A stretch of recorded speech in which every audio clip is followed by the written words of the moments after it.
Have you seen God? Has anybody seen God? Your mama papa is here with you today, sitting next to you. So they are God on earth. Education is the greatest leveler. It is the only instrument that we can give to a child which will help him or her to have a level playing field.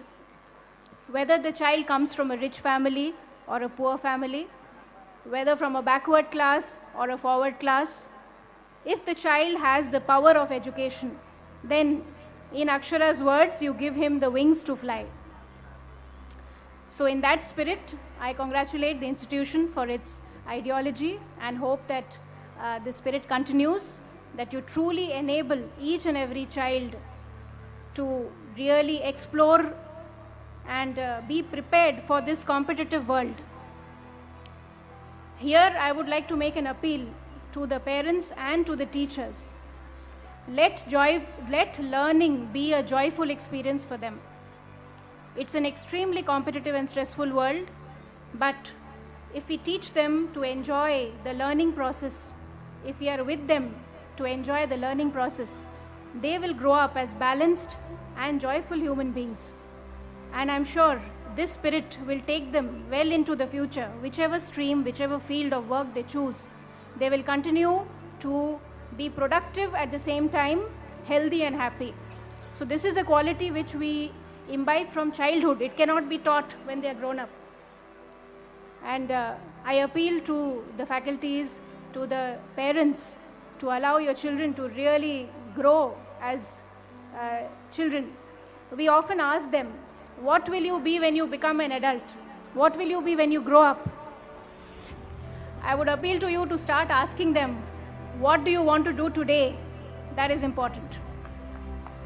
Because all of us have to grow up, we have no choice. And some of us, when we grow up, we want to be children again. So don't make them lose their childhood in all the competition and all the stress.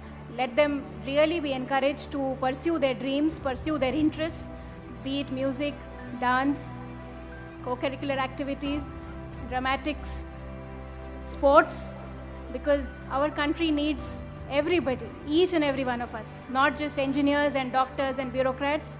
They need creative people, because that is what is society, when we all contribute and come together and make a very vibrant, cohesive society.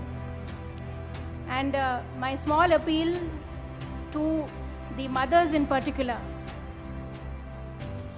teach your girl child to be ambitious. It's not a bad thing, you know. The women who do very well in their professional lives, they have received that education early in their life, when their parents have encouraged them to be ambitious, to question, to use their logic.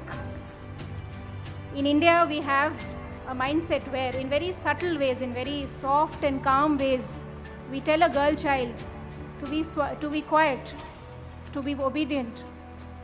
You may not do it consciously, but our elders, our grandparents, sometimes even parents, we tend to believe that a quiet child is a good child.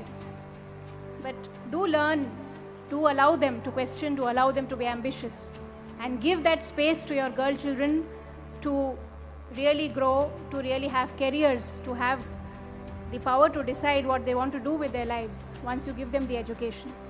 They should not be educated just to marry them off and make them eligible for, to be floated in the marriage market, is what I would like to say. So with these few words and my little appeal to all the children out here, all the kids out here, how many of you believe in God? Raise your hands. Everybody doesn't believe? So almost everybody believes in God. Agreed? Have you seen God? Has anybody seen God? Your mama papa is here with you today, sitting next to you. So they are God on earth. Okay, you respect them, love them.